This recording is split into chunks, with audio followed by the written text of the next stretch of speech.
മൈനാഗപ്പള്ളി അപകടത്തിലെ പ്രതി ശ്രീകുട്ടിക്കെതിരെ വെളിപ്പെടുത്തലുമായി മുൻ ഭർത്താവ് അഭീഷ് രാജ് രംഗത്തെത്തി.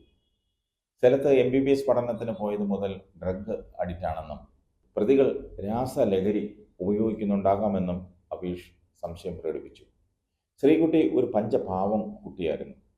അജ്മൽ ഉൾപ്പെടെയുള്ളവരുടെ ഗ്യാങ്ങുമായി അടുപ്പത്തിലായതിനു ശേഷമാണ് ഇപ്പോഴത്തെ സ്ഥിതിയിലേക്ക് എത്തിയത്. ഒരു വർഷം മുമ്പ് വരെ ശ്രീകുട്ടിക്ക് സാമ്പത്തികമായി സഹായം ചെയ്യുമായിരുന്നു. എന്നാൽ വഴിവിട്ട ജീവിതത്തിൽ നിന്ന് ഒരു തിരിച്ചുവരവില്ലെന്ന് മനസ്സിലായപ്പോഴാണ് അത് അവസാനിപ്പിച്ചതെന്നാണ് അഭീഷ് പറയുന്നത്. അജ്മലുമായുള്ള കോണ്ടാക്റ്റാണ് താനുമായി മൊത്തത്തിലുള്ള അകൽച്ചയ്ക്ക് കാരണം. അജ്മലുമായുള്ള ബന്ധത്തിൽ ചില പ്രശ്നങ്ങളുണ്ടായി. പിന്നീട് അതേക്കുറിച്ച് അന്വേഷിച്ചിരുന്നു. ശ്രീകുട്ടിയുടെ വഴിവിട്ട ജീവിതത്തിന് കാരണം അവരുടെ മാതാപിതാക്കളാണ്.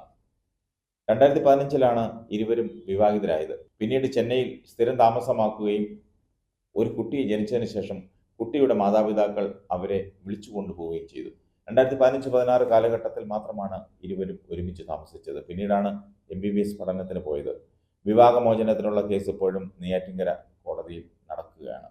അതേസമയം അഭീഷ് രാജുമായി വേർപിരിഞ്ഞ് താമസിക്കുകയാണെങ്കിലും ബന്ധം വേർപെടുത്തിയിരുന്നില്ലെന്നും വെളിപ്പെടുത്തി ശ്രീകുട്ടിയുടെ അമ്മ സുരഭി രംഗത്തെത്തി.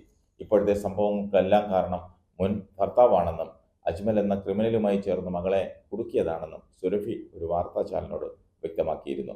ഇതുവരെ മദ്യപിക്കാത്ത ശ്രീകുട്ടിയെ ജ്യൂസിൽ മദ്യം ചേർത്ത് നൽകിയത് ആയിരിക്കുമെന്നും സത്യം പോലീസ് കണ്ടുപിടിക്കട്ടെ എന്നുമാണ് സുരഭി പറയുന്നത്. അപകടത്തിന് മുൻപ് അജ്മലും ശ്രീകുട്ടിയും രാസലഹരി ഉപയോഗിച്ചതിന് തെളിവ് ലഭിച്ചു. ശ്രീകുട്ടിയുടെ വാടക വീട്ടിലും ഇവർ ഒരുമിച്ച് തങ്ങാറുള്ള ഹോട്ടൽ മുറിയിലും നടത്തിയ പരിശോധനയിൽ ഇവ കണ്ടെത്തിയിട്ടുണ്ട്. ശ്രീകുട്ടിയെക്കുറിച്ച് ഞെട്ടിക്കുന്ന വെളിപ്പെടുത്തലുകളാണ് പുറത്തു വരുന്നത്. 27 വയസ്സ് മാത്രം പ്രായമുള്ള ശ്രീകുട്ടി ഇത്രയും ലഹരിക്ക് അടിമയാണോ എന്നാണ് കേൾക്കുന്നവർ ചോദിക്കുന്നത്.